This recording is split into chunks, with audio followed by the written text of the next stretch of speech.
আউযুবিল্লাহি মিনাশ শাইতানির রাজিম বিসমিল্লাহির রহমানির রহিম। সুপ্রিয় শিক্ষার্থীরা, আসসালামু আলাইকুম। আশা করি তোমরা ভালো আছো, নিরাপদে আছো। আমি চার্লি খাতুন, প্রভাষক, ইসলামিক স্টাডিজ বিভাগ, শহীদ নূর আলী ডিগ্রি কলেজ, কালীগঞ্জ, ঝিনাইদহ। প্রিয় শিক্ষার্থীরা, ইতিপূর্বে আমরা যে অনলাইন ক্লাসগুলো নিয়েছি, আশা করি তোমরা সেগুলো বাসায় দেখেছো এবং পড়াশোনা করছো। আজ আমি তোমাদের ইসলাম শিক্ষা প্রথম পত্রের দ্বিতীয় অধ্যায় থেকে শিশু অধিকার নিয়ে আলোচনা করব। শিশু অধিকার আসলে কি? প্রথমে আমাদের জানা দরকার শিশু কি। শিশু হচ্ছে যে কোনো মানব সন্তান বালেগ হওয়ার পূর্ববর্তী অবস্থাকে ইসলামের দৃষ্টিতে শিশু বলা হয়। কোনো মানব সন্তান বালেগ হওয়ার পূর্ববর্তী অবস্থাকে শিশু বলা হয়। অর্থাৎ যে একটা শিশু ভূমিষ্ঠ হওয়ার পর থেকে যতক্ষণ সে প্রাপ্তবয়স্ক না হয় ততক্ষণ তাকে শিশু হিসাবে গণ্য করা হয়। কুরআন মজিদে ইরশাদ হয়েছে হাত্তা ইজা বালাগুল নিকাহ, অর্থাৎ যতক্ষণ না পর্যন্ত তারা বিবাহের উপযুক্ত হয় ততক্ষণ তাদেরকে শিশু হিসাবে গণ্য করতে হবে। এছাড়া সাধারণত 13 থেকে 14 বছর বয়সের ছেলেমেয়েদেরকে বালেগ হিসেবে ধরা হয় ইসলামের দৃষ্টিতে। আর এই বালেগ হওয়ার পূর্ব পর্যন্ত তাদেরকে কী করা হয়? শিশু হিসাবে গণ্য করা হয়। আর এই বালেগ হওয়ার কিছু লক্ষণ আছে, সেই লক্ষণগুলো যখন একটা মানবদেহে প্রকাশ হয় তার আগ পর্যন্ত তাদেরকে শিশু হিসাবে গণ্য করা হয়। সাবালক প্রাপ্তির আগের সময়কালীন মানব সন্তানকেও শিশু বলা হয়। জাতিসংঘ ঘোষিত শিশু অধিকার আইনে বলা হয়েছে শিশুর বয়স 18 বছর পূর্ণ হওয়া পর্যন্ত সে শিশু, 18 বছর পূর্ণ হয়ে গেলে সে প্রাপ্তবয়স্কদের তালিকায় চলে যায়। বাংলাদেশের সংবিধান অনুযায়ী 16 বছরের নিচের ছেলেমেয়েদেরকে শিশু ধরা হয়েছে, কিন্তু 2011 সালের জাতীয় শিশু নীতি অনুযায়ী 18 বছরের নিচে কিশোর কিশোরীকে শিশু হিসেবে গণ্য করা হয়। বাংলাদেশের কারখানা আইনে শিশুর বয়স 16 বছর এবং দোকান প্রতিষ্ঠান আইনে 12 বছর ধরা হয়েছে। অর্থাৎ কারখানায় শ্রমিক যখন কাজ করবে তখন 16 বছর পর্যন্ত কোনো শ্রমিক কাজ করতে পারবে না, সেটা তাদেরকে শিশু ধরা হয়েছে। আর যদি কোনো দোকান বা প্রতিষ্ঠানে কাজ করে তখন 12 বছর পর্যন্ত একটা ছেলে বা মেয়েকে শিশু ধরা হয়েছে, অর্থাৎ এর নিচে তারা কাজ করতে পারবে না। খনি আইনে বলা হয়েছে 15 বছরের নিচে সন্তানদেরকে শিশু হিসাবে গণ্য করা হয়েছে। তাহলে বাংলাদেশের জাতীয় শিশু নীতিতেও কিন্তু 18 বছরের কম বয়সের ছেলেদের মেয়েদেরকে শিশু হিসাবে গণ্য করা হয়েছে। বাংলাদেশের শিশুকে সাধারণত 3টি শ্রেণীতে ভাগ করা হয়েছে। যেমন 5 বছরের নিচে হচ্ছে কি, এটাকে বলা হচ্ছে শৈশবকাল। আর 6 থেকে 10 বছর পর্যন্ত এটাকে বলা হচ্ছে বাল্যকাল। আর 11 থেকে 18 বছর পর্যন্ত কৈশোরকাল। এই পুরো 3টে যে কালে আমরা বিভক্ত করলাম, এই 3টাকে কিন্তু আমরা একত্রে শিশু হিসাবেই গণ্য করব। অর্থাৎ 18 বছরের নিচের বয়সের প্রত্যেকটা ছেলে মেয়েকে আমরা শিশু হিসাবে গণ্য করব। তাহলে এই যে শিশু, এই শিশুদের কিন্তু আমাদের কি হয়েছে, কিছু অধিকার রয়েছে। সেই অধিকারগুলো কি আমরা এখন একটু দেখি। প্রথমে আমরা যদি বলি তাহলে প্রত্যেকটা মানব সন্ততির কি হচ্ছে, বৈধভাবে পৃথিবীতে জন্ম নেবার অধিকার রয়েছে। অর্থাৎ বাবা মায়ের বৈধ দাম্পত্য জীবন শুরু হবে এবং সেখানে একটা সুন্দর পরিবেশে সুন্দর সম্পর্কের মধ্যে দিয়ে একটা সুন্দর সন্তান ভূমিষ্ঠ হবে। অবৈধ সন্তান হলে সন্তানের কোনো দোষ থাকে না, কিন্তু সেই সন্তান কি হয়, সমাজে লাঞ্ছিত অপমানিত হতে থাকে। তাহলে একটা মানব সন্তানের কখনোই সেই জীবন কাম্য বা প্রাপ্য নয়। সুতরাং তার সুন্দর একটা বৈধ জীবন পাওয়ার জন্য তার পিতামাতাকে অবশ্যই কী করতে হবে, একটা সুন্দর বৈধ দাম্পত্য জীবন শুরু করতে হবে। তাহলে একটা সুন্দর শিশু জন্মগ্রহণ করবে এবং তার জীবনটাও সুন্দরভাবে গড়ে উঠবে। দ্বিতীয় কথা, সুস্বাস্থ্য নিয়ে জন্মানোর অধিকার। অর্থাৎ একটা শিশু মায়ের গর্ভে যখন থাকে তখন কিন্তু সে মায়ের প্রতি কিছু যত্ন আমাদের করা প্রয়োজন। মা নিজেও নিজের শরীরের প্রতি যত্ন নেবে এবং মায়ের আশেপাশে যারা আছে, অর্থাৎ শিশুর যে বাবা হবে কিংবা তার পরিবারের অন্যান্য যে সদস্যগুলো আছে তারাও কিন্তু কী করবে, সেই মায়ের গর্ভে থাকা যে সন্তানটি, সেই সন্তানটি যাতে সুস্থভাবে পৃথিবীতে আসতে পারে এবং সুস্থভাবে পৃথিবীর আলো বাতাসে সে বড় হতে পারে, সেই পরিবেশ সৃষ্টির দায়িত্ব কিন্তু এই মানুষগুলোর। সুতরাং তারা কি করবে, মায়ের স্বাস্থ্যের প্রতি যত্ন নেবে, মাকে একটু বেশি বেশি খাবার দেবে, তার মানসিক স্বাস্থ্যের প্রতি যত্ন নেবে। অর্থাৎ মা যাতে হাসি খুশি থাকে সেই ব্যবস্থা তারা করবে। মাকে অধিক পরিশ্রম করাবে না, মার পুষ্টিকর খাবার খেতে দেবে। মাকে নিয়মিত স্বাস্থ্যসেবা দেবে। প্রত্যেকটা জিনিস যদি আমরা পরিপূর্ণভাবে করি তাহলে একটা সুস্থ সুন্দর সন্তান জন্মগ্রহণ করতে পারবে। আর একটা কথা হলো, ইসলামে বলা হয়েছে কি, যে নিজের নিকট আত্মীয়দের সাথে বিবাহকে অনুৎসাহিত করা হয়েছে। অর্থাৎ একটা শিশুর স্বাস্থ্য যদি আমরা সুন্দর রাখতে চাই, বা কোনো বিকলাঙ্গ বা কোনো অসুস্থ শিশুর যদি আমরা জন্ম দিতে না চাই, তাহলে আমাদের কি করতে হবে? নিকট আত্মীয়ের সাথে বিবাহ সম্পর্কটা বাদ দিতে হবে। কারণ নিকট আত্মীয়দের সাথে বিবাহ হলে শিশুর বিকলাঙ্গ হওয়া বা অসুস্থ হয়ে জন্মানোর সম্ভাবনাটা বেড়ে যায়। এটা কিন্তু ইসলামের কথা। আজকে মেডিকেল সায়েন্স যদি আমরা বলি, তাহলে সেখানেও কিন্তু একই কথা বলা হচ্ছে, অর্থাৎ যে এই নিকট আত্মীয়ের সাথে বিবাহতে কিন্তু নিরুৎসাহিত করা হচ্ছে। তাহলে সেদিকেও আমাদের কি করতে হবে? অবশ্যই সজাগ দৃষ্টি দিতে হবে। আর একটা হচ্ছে যে শিশুর আরেকটা অধিকারের ভিতরে রয়েছে, যেমন জন্মের পরেই তাকে ইসলামী সংস্কৃতির সাথে তার পরিচয় করিয়ে দেওয়া। অর্থাৎ শিশু জন্মের পর থেকে তার সাথে এমন আচরণ করতে হবে, এমন কথাবার্তা বলতে হবে, সে যেন ইসলামী আদব কায়দা শিখতে সচেষ্ট হয় বা শিখতে পারে। যেমন প্রথমে যদি আমরা বলি, যে ইসলামী আদব কায়দা শেখা বা তার সাথে পরিচয় করিয়ে দেওয়ার প্রথম যে ধাপটা, সেটা হচ্ছে আমাদের কি করতে হবে? প্রথম তার জন্মের সাথে সাথে তার কানে আজান এবং ইকামত দিতে হবে। তার কানে আজান এবং ইকামত দিলে যে সে প্রথম ধ্বনি তার কানে আসলো, সেটা থেকে কিন্তু সে কি হলো? সে ইসলামের বাণী তার কানে পৌঁছালো। অর্থাৎ এটা কিন্তু ইসলামের সাথে পরিচয় করিয়ে দেওয়ার একটা প্রথম ধাপ। দ্বিতীয়ত আমরা কি করতে পারি? তাহনিক করা। অর্থাৎ শিশু জন্মের সাথে সাথে কোনো দিনদার তাকওয়াবান ব্যক্তির খেজুর বা মিষ্টি জাতীয় ফল বা মিষ্টি জাতীয় কোনো দ্রব্য ওই কি দিনদার ব্যক্তির মুখে মানে চিবিয়ে সেটা থেকে একটু বের করে ওই শিশুর মুখে দেয়া, এটাকে বলা হচ্ছে তাহনিক। এটা করা কিন্তু সুন্নত। রাসূল সাল্লাল্লাহু আলাইহি ওয়াসাল্লাম এর কাছে একদা এক ব্যক্তি তার সন্তান জন্মগ্রহণের পর আসলেন এবং বললেন যে, হুজুর, আমার একটি সন্তান হয়েছে, তার নাম আপনি তার নাম রেখে দিন। তখন রাসূল সাল্লাল্লাহু আলাইহি ওয়াসাল্লাম কী করলেন? তার নাম রাখলেন ইব্রাহিম, এবং তিনি খেজুর দিয়ে তাকে তাহনিক করলেন। তার বরকতের জন্য আল্লাহর কাছে দোয়া করলেন। অবশেষে তার মার কোলে তাকে ফিরিয়ে দিলেন। তাহলে আমরা বুঝতে পারি যে তাহনিক করা একটা সুন্নত বা ভালো কাজ। ঠিক আছে, এটা আমাদের অবশ্যই করতে হবে। আর একটা হচ্ছে যে মাথা মুন্ডন করা এবং দান করা।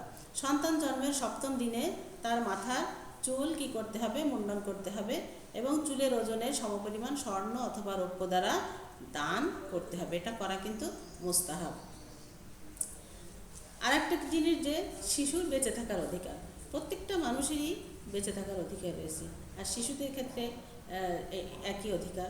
অর্থাৎ শিশু জন্ম নেওয়ার পর কিন্তু সে নিজে স্বাবলম্বী না, সে কিন্তু চলতে পারে না, বলতে পারে না, নিজে খেতে পারে না, নিজে কোনো কাজই করতে পারে না। কিন্তু তাকে এই যে বেঁচে থাকার যে অধিকার, সেটা যদি আমাদেরকে দিতে হয়, তাহলে কি করতে হবে? শিশুর যে সকল এই যে কাজগুলো সে পারে না, সেই কাজগুলোতে তাকে সহায়তা করতে হবে। অর্থাৎ তাকে খাবার দেওয়া, তাকে বাথরুম করানো, পরিষ্কার করানো, গোসল করানো, পোশাক পরানো, নিরাপদে রাখা, সমস্ত দায়িত্ব কিন্তু এই সন্তানের কী করতে হবে? মা বাবা বা তার আত্মীয় স্বজন, যারা তার নিকটবর্তী আত্মীয় আছে, তাদেরকে এই দায়িত্বগুলো নিতে হবে। তাহলে একটা শিশু সুন্দর পরিবেশের ভিতর দিয়ে বেঁচে থাকবে বা বেঁচে থাকার অধিকার সে পাবে। আর একটা হচ্ছে যে সুন্দর নাম পাওয়ার অধিকার। একজন মুসলিম হিসাবে প্রত্যেকটা শিশুর একটা সুন্দর নাম পাওয়ার অধিকার রয়েছে। আমাদের প্রত্যেকেরই উচিত যে সুন্দর নাম রাখা, কারণ কিয়ামতের দিন কী হবে? প্রত্যেককে তার নিজের নাম এবং তার বাবার নাম ধরে তাকে ডাকা হবে। সুতরাং সেই নামটা যদি সুন্দর হয়, তাহলে কিন্তু কিয়ামতের দিন সে কী হবে? আল্লাহর কাছে আল্লাহ তার প্রতি সন্তুষ্ট হবে এবং সে লাভবান হবে। সুতরাং অবশ্যই মানুষের কী করতে হবে? পিতৃ পরিচয় জন্য পিতার এবং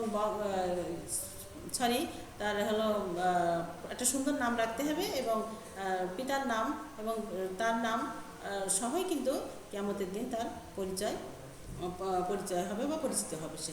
সুতরাং আমাদেরকে অবশ্যই নাম রাখার দিকে সজাগ দৃষ্টি দিতে হবে। আর একটা হচ্ছে যে শিশুর অবশ্যই পিতৃ পরিচয় জানা এবং বংশ জানার অধিকার রয়েছে। পৃথিবীতে অনেক সন্তানই আছে যে যার পিতার পরিচয় জানে না বা বংশ পরিচয় জানে না। অনাথ বা এতিমের মতো পৃথিবীতে বড় হয়। বা দেখা যাচ্ছে যে কোনো মায়ের গর্ভে অবৈধভাবে একটা সন্তান জন্ম হয়, তখন কিন্তু সে তার পিতৃ পরিচয় জানে না। কিন্তু আমাদের অবশ্যই এদিকে কি করতে হবে, আমরা যারা পিতামাতা তাদেরকে এই অন্যায় বা অবৈধ কাজ থেকে আমাদেরকে বিরত থাকতে হবে এবং প্রত্যেক শিশুকে তার বংশ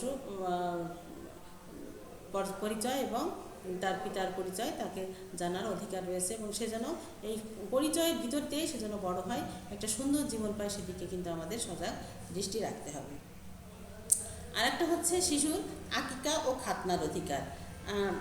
প্রত্যেক শিশু জন্মের 7 দিনের ভিতরে তাকে কি করতে হবে, 7 দিনের দিন তাকে এই যে বলা হলো যে চুল কেটে তার সমপরিমাণ রৌপ্য বা স্বর্ণের দান করতে হবে। এই দান করার ভিতর দিয়েই সেদিন তাকে করতে হবে, আকিকা করে দিতে হবে।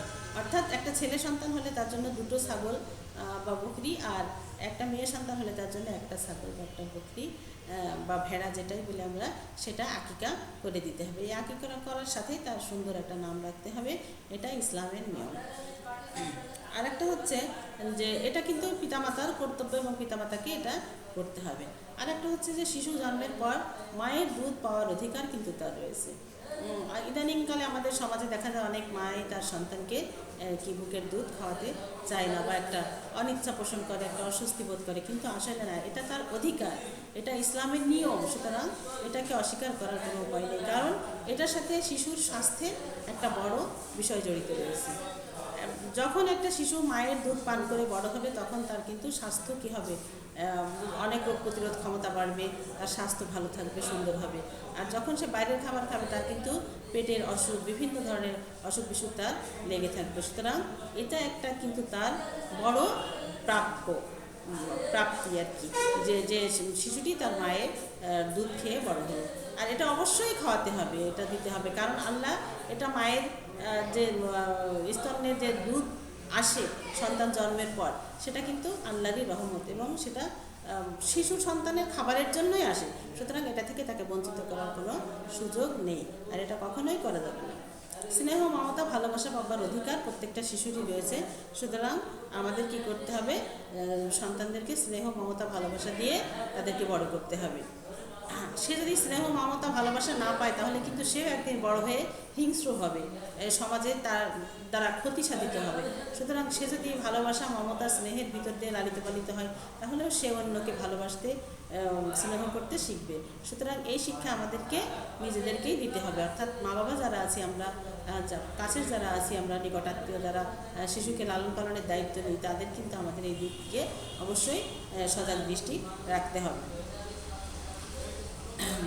আর একটা হচ্ছে যে সর্বক্ষেত্রে শিশুদেরকে অগ্রাধিকার দেওয়া। যেমন বাড়িতে কোনো খাবার দাবার তৈরি হলো, কিংবা নতুন কোনো পোশাক আদি কেনা হলো, সেটা যদি আমরা শুরু করি, তাহলে প্রথমে আমাদের কী করতে হবে, শিশুদেরকে দিয়ে শুরু করতে হবে। অর্থাৎ একটা ভালো খাবার রান্না করলে আগে আমাদের কী করতে হবে, বাচ্চাদের বা শিশুদের দিতে হবে, তারপরে আমরা বড়রা খেতে পারবো। আবার যদি একটা পোশাক কিনি, তাহলে শিশুদেরকে কিন্তু আমাদের অবশ্যই আগে দিতে হবে, কারণ তারা হলো কি, মানে একটা সংসারে বা একটা পরিবারে শিশুরাই কিন্তু সকল হাসি আনন্দের উৎস। সুতরাং এই হাসি আনন্দের উৎসকে যদি আমরা আরও বাড়িয়ে দিতে চাই, তাহলে মানে হাসি আনন্দটাকে যদি আরও বেশি বাড়িয়ে দিতে চাই, তাহলে কিন্তু অবশ্যই শিশুদেরকে খুশি রাখতে হবে।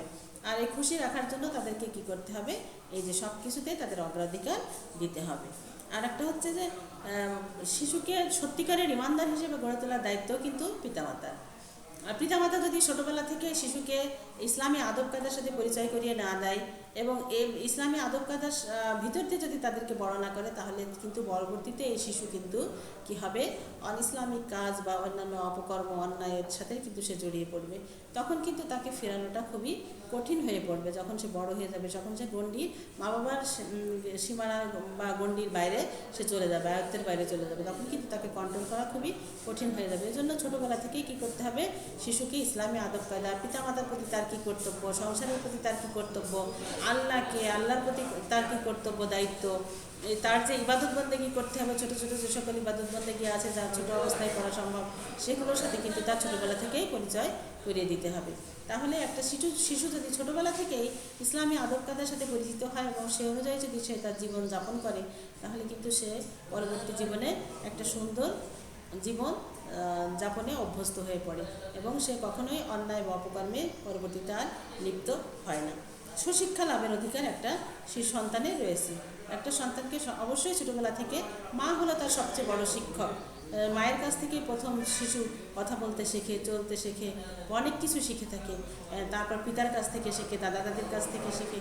তাহলে এই যে প্রত্যেকে যে সদস্য, এরা প্রত্যেকেই কিন্তু বা এই সন্তানটাকে কী করবে, সুশিক্ষা দান করবে। আর একটা হচ্ছে সত্যিকার ইমানদার হিসেবে গড়ে ওঠার অধিকার। অর্থাৎ একটা শিশু সত্যিকার ইমানদার হিসেবে তখনই গড়ে উঠবে যখন সে তার পরিবেশ থেকে প্রত্যেকটা মানুষকে ইমানদার হিসেবে দেখবে এবং তার সাথে সেই ধরনের আচরণ করা হবে, তখন সে সেটা থেকে শিখবে। সুতরাং সে নিজেও ইমানদার হয়ে গড়ে উঠবে। ঠিক আছে, সেই বিদাত মুক্ত, কুফর মুক্ত, শিরক মুক্ত জীবন কিন্তু সে যাপন করতে পারবে। অর্থাৎ ছোটোবেলা থেকে তাকে শেখাতে হবে এক আল্লাহ, তিনি আমাদের সৃষ্টিকর্তা, তার কাছে আমাদের পরবর্তী জীবনে আবার ফিরে যেতে হবে, বা এইটা করলে অন্যায়, এটা করলে পাপ, এইটা করলে ভালো, এটা করলে মন্দ, সব কিছুর যে ভেদাভেদটা উভয়ের, এই জিনিসটা কিন্তু তাকে ছোটোবেলা থেকে আমাদের কী করতে হবে, প্রশিক্ষণ দিতে হবে। তাহলে একটা শিশু ভালো মন্দ বিচার করে নিজেকে আস্তে আস্তে বিকশিত করতে পারবে। আর একটা হলো যে প্রত্যেক শিশুর ভরণ পোষণের অধিকার কিন্তু তার রয়েছে। অর্থাৎ পিতামাতার কাছ থেকে তার ভরণ পোষণ পাবার অধিকার রয়েছে। অর্থাৎ শিশু তো আর নিজে ইনকাম করতে পারে না, অর্থাৎ তার নিজের কোনো সম্পদ নেই বা সে নিজে খরচ করা ওইভাবে বোঝেও না। এর জন্য তার ভরণ পোষণের সমস্ত দায়িত্ব কিন্তু পিতামাতার বা যারা অভিভাবক আছেন তাদের। সুতরাং তাদেরকে সেইভাবেই কিন্তু ভরণ পোষণ বা সব কিছু দিয়ে তাদেরকে লালন পালন করতে হবে। আর একটা জিনিস আমাদের সমাজে, বিশেষ করে আমাদের এই অনুন্নত দেশে বা উন্নয়নশীল এইসব দেশসমূহে যে জিনিসটা রয়েছে, সেটা হচ্ছে যে পুত্র সন্তান এবং কন্যা সন্তানকে আলাদা করে দেখা। কিন্তু এটা কখনোই করা যাবে না। পুত্র সন্তান এবং কন্যা সন্তান উভয়কেই সমান মর্যাদা দান করতে হবে এবং উভয়কেই সমান স্নেহ, ভালোবাসা, মমতা দিয়ে, সমান শিক্ষা দিয়ে তাদেরকে বড় করতে হবে।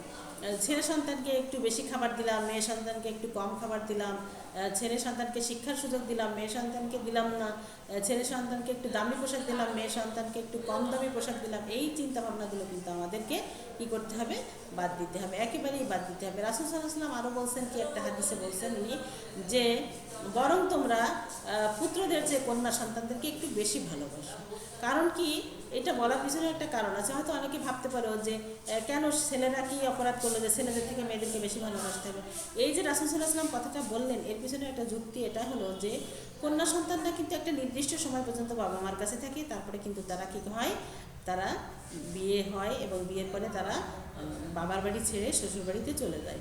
তখন কিন্তু তারা বাবার যে প্রতিনিয়ত যে স্নেহ ভালোবাসা, সেটা কিন্তু আর তারা কাছ থেকে পায় না, তারা দূরে চলে যায়। তারা একটা অন্য পরিবেশে, ভিন্ন কিছু পরিবেশে, ভিন্ন ধরনের মানুষের সাথে তাদের কিন্তু উঠা বসা করতে হয়। কখনো তারা সেখানে সুখী হতেও পারে, আবার কখনো নাও হতে পারে। তাদের মনের কথা তারা বলার সুযোগ পেতেও পারে, নাও পারে।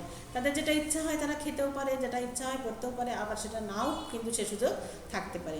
এই যে অনেক যে মানে তাদের যে ভাঙা গড়ার একটা ব্যাপার থাকে, অ্যাডজাস্টমেন্টের একটা ব্যাপার থাকে, একটা পাওয়া না পাওয়ার একটা সুযোগের ব্যাপার থাকে, যার ফলে কি আল্লাহ রাসূল সাল্লাল্লাহু আলাইহি ওয়াসাল্লাম বলছেন কি, যে বরং তোমরা মেয়ে সন্তানদেরকে একটু বেশি ভালোবাসো। আবার যদি মেয়ে সন্তান কি হয়, তালাকপ্রাপ্ত বা বিধবা হয়, তখন কিন্তু বাবা মায়ের অধিকার হলো, কর্তব্য হলো যে সেই মেয়ে সন্তানকে তাদের কাছে রেখে তাদের পুনরায় আবার বিবাহ দেওয়া, বা যদি সে বিবাহ নাও হয় তাহলে তার ভরণ পোষণের ব্যবস্থা করা। ঠিক আছে, তাহলে আবার আরেকটা হচ্ছে যে শিশু সন্তানদেরকে তার উত্তরাধিকারের ব্যবস্থা নিশ্চিত করতে হবে। অর্থাৎ যে পিতামাতার সম্পত্তিতে শিশুরা কিন্তু অংশ পাবে। অর্থাৎ ছেলে যে অনুযায়ী পাওয়ার কথা, ইসলামের দুই ভাগ আর মেয়ে 1 ভাগ, এইভাবে কিন্তু পিতামাতার যে সম্পত্তি আছে থাকবে, সেটা কিন্তু পরবর্তীতে এই সন্তানরা তার কী হবে, উত্তরাধিকার সূত্রে সেই সম্পত্তি তারা পাবে। পিতামাতা মৃত্যুর পরবর্তীতে সেটা পাবে। পিতামাতা বৃদ্ধ অবস্থায় ইচ্ছা করলে তাদেরকে সে সম্পত্তি সমানভাবে ভাগ করে দিয়ে যেতে পারে। আরেকটা হচ্ছে যে ইয়াতিম শিশু বা শিশুদের ক্ষেত্রে অভিভাবকত্ব লাভের অধিকার। অর্থাৎ ইয়াতিম শিশু যদি থাকে, তাদের বাবা মা যাদের মারা গেছে, তারা কিন্তু দাদা, চাচা, মামা, খালু যে কারোর মাধ্যমে তারা একটা অভিভাবকত্ব গ্রহণ করতে পারবে। অর্থাৎ এই যে তারা আছেন, বাবা, চাচা, মামা, খালু, এরা কিন্তু এই শিশুদের কী করবে, দায়িত্ব গ্রহণ করবে। তাহলে তারা একটা অভিভাবক পাবে। এটা কিন্তু তা না হলে কিন্তু তাদের জীবন কী হবে, এতিমদের জীবনের এই যে যাযাবর যে জীবন, তারা অর্থাৎ তাদের কোনো স্থায়ী ঠিকানা থাকে না, স্থায়ী গার্জিয়ান থাকে না, তারা পথশিশুর মতো ঘুরে বেড়ায়। মানে এতে কিন্তু তারা নিজেরাও নিজেদেরকে সুন্দরভাবে বিকশিত করতে পারে না এবং তারা বিভিন্ন অপকর্মের সাথে জড়িত হয় এবং তাদের জীবনটা একটা পর্যায়ে দুর্বিষহ হয়ে ওঠে। সুতরাং এদিকে আমাদের কী করতে হবে, সজাগ দৃষ্টি রাখতে হবে। আর একটা হচ্ছে যে শিশু জন্মের পর যখন তার 7 থেকে 10 বছর 7 বছর বয়স হলে তাকে কি করতে হবে, নামাজের জন্য তাগিদ দিতে হবে এবং 10 বছর বয়সে তাকে অবশ্যই নামাজ পড়াতে হবে। তা না হলে তাকে নামাজ না পড়লে তাকে শাস্তির ব্যবস্থা করতে হবে এবং এই বয়সে তাকে কি করতে হবে, শয্যা পৃথক করে দিতে হবে এবং এই 10 বছর বয়সে তাকে ইবাদতের প্রশিক্ষণ দিতে হবে। 7 বছর বয়স থেকেই ইবাদতের প্রশিক্ষণ শুরু করতে হবে এবং 10 বছরে সেটা তাকে বাধ্যতামূলক করতে হবে। আর একটা হচ্ছে যে শিশুদের অবশ্যই খেলাধুলার অধিকার রয়েছে। আমরা অনেক বাবা মাই বলি এই খেলা, এটা করো না, ওটা করো না, খেলা করো না, পড়তে বসো, কিন্তু অবশ্যই শিশুদের কী রয়েছে, খেলাধুলার অধিকার রয়েছে। খেলাধুলা তাদের শারীরিক এবং মানসিক বিকাশ সাধন করে।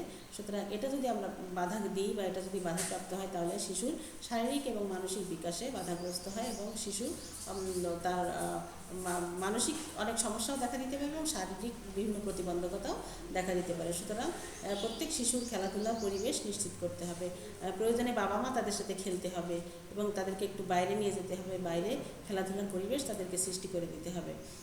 এ ব্যাপারে হযরত আয়েশা রাদিয়াল্লাহু তাআলা আনহা বলেছিলেন যে আমি যখন রাসূলের সাথে আমার বিবাহ হয় এবং বধূ বেশে তার বাসায় থাকি, তখন আমি ছিলাম খুবই ছোট এবং তিনি কী করতেন, আমি তখন আমার সঙ্গী সাথীদের নিয়ে খেলাধুলা করতাম, আমি পুতুল বানাতাম, পুতুল খেলা করতাম এবং রাসূল সাল্লাল্লাহু আলাইহি ওয়াসাল্লাম কিন্তু কখনোই তিনি কী করতেন না, সেই খেলাধুলায় বাধা দিতেন না এবং এই যে পুতুল খেলতেন তিনি, তাতেও কিন্তু তিনি কখনোই নিষেধ করতেন না এবং তিনি তার সঙ্গী সাথীদেরকে কখনো চলে যেতে বলতেন না, বরং তাদেরকে খেলাধুলায় তিনি উৎসাহিত করতেন।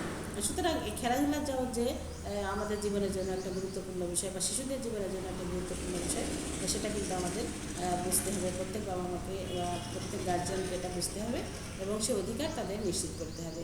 এই সার্বিক বিষয়গুলো যদি আমরা খেয়াল করি তাহলে একটা শিশু কিন্তু সুন্দর পরিবেশের ভিতর দিয়ে সুন্দরভাবে লালিত পালিত হবে। আর একটা সুন্দর শিশু কিন্তু পরবর্তী জীবনে একটা সুন্দর মানুষ হিসেবে গড়ে উঠবে এবং একটা সুন্দর মানুষ সমাজের জন্য কিন্তু একটা বড় বিশাল সম্পদ। কারণ একটা সুন্দর মানুষই গড়তে পারে, একটা সুন্দর মানুষই একটা সমাজকে সুন্দর করে গড়ে তুলতে পারে। সুতরাং আমরা চাই আমাদের প্রত্যেকের সন্তান সুন্দরভাবে জীবনযাপন করুক, সুন্দরভাবে বড় হোক এবং পরবর্তী জীবনে সে একটা সুন্দর মানুষ হিসেবে দেশ ও দেশের মঙ্গল বয়ে নিয়ে আসুক। সুপ্রিয় শিক্ষার্থীরা, তাহলে আজ এই পর্যন্তই। তোমরা নিশ্চয়ই বুঝতে পেরেছো শিশু অধিকারগুলো আসলে কী এবং তোমরা তোমাদের জীবনে এগুলোকে বাস্তবায়ন করার চেষ্টা করবে এবং যারা তোমাদের আশেপাশে দেখবে যে এই শিশু অধিকারগুলো থেকে কেউ বঞ্চিত হচ্ছে, তাহলে তোমরা সেগুলোকে তাদেরকে সচেতন করার চেষ্টা করবে এবং পরবর্তী জীবনে তোমরা যখন নিজেরা বাবা হবে বা নিজেদের ঘরে সন্তান জন্মাবে, তোমরা কিন্তু এই জিনিসগুলো অবশ্যই কী করবে, খেয়াল রাখবে। তাহলে আজ এ পর্যন্তই। আশা করি তোমরা ক্লাসটা মনোযোগ দিয়ে দেখবে এবং পড়াশোনা করবে। আল্লাহ হাফেজ।